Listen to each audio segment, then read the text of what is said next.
My name's Eric. Spent a long time in the army, I did.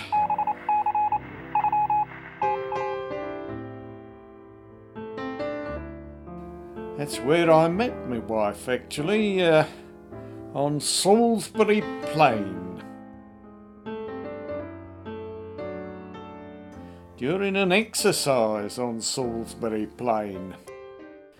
We went into this pub on the edge of the plain. We shouldn't have gone, really.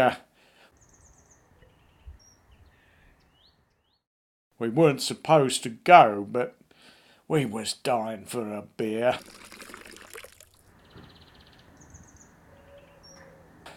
And she was behind the bar, and I remember the first time I laid eyes on her. It made me smile. Well, she made me smile.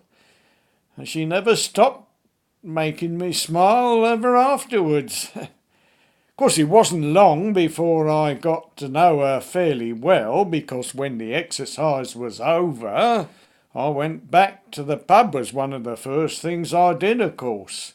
Had another couple of pints there, and that was when we got to know each other fairly well. Didn't take long before we was engaged. Seemed like only a few days, but I suppose it was actually a couple of months or so. Oh, she was a wonderful woman, was Jude. Little did I know how short a time we were going to have together.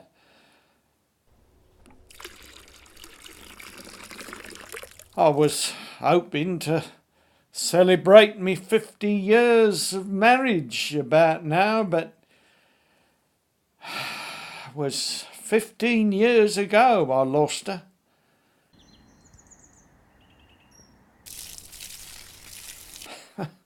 I remember even during her last illness she stayed cheerful. I don't know how she did it, but the atmosphere in the house was well, it was fun somehow, although there was this black cloud hanging over us. She still managed to tell the old jokes and welcome people into the house. And then, of course, it didn't last. Well, it couldn't, could it? I mean, when you have that sort of thing, you don't last, do you? But somehow I have a feeling that that's not the end of it. That we're going to meet each other again somewhere. I'm not a particularly church-going religious fanatic or anything like that, but somehow it doesn't seem as though it's over. Do you know what I mean? It's an unfinished story. One of these days, we will know something about it.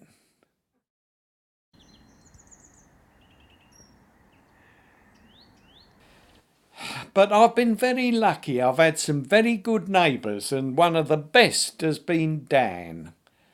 Of course, he lost his father fairly early, and I think sometimes he looks on me as a bit of a father figure, which is very gratifying in a way, although I can't do an awful lot in the way of a father for him.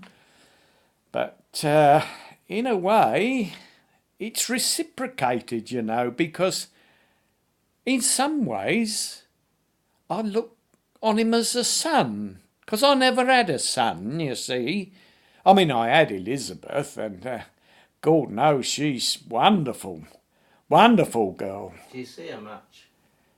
Well, not as much as I'd like to, but you have to understand she's very busy. She's got this very high-powered job. In fact, I'm very proud of her.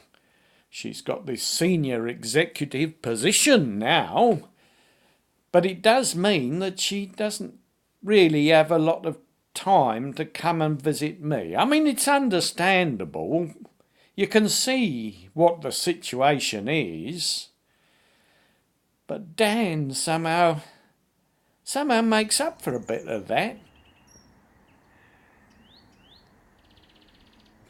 'Cause he's always in here, making sure I'm all right. He brings me some of my groceries. He takes me out for a ride in his car. Altogether, he's, I suppose you could call, my best friend. Is your birthday's coming up soon? Oh, I gave up listening to people wishing me happy birthday many years ago. I don't celebrate birthdays anymore.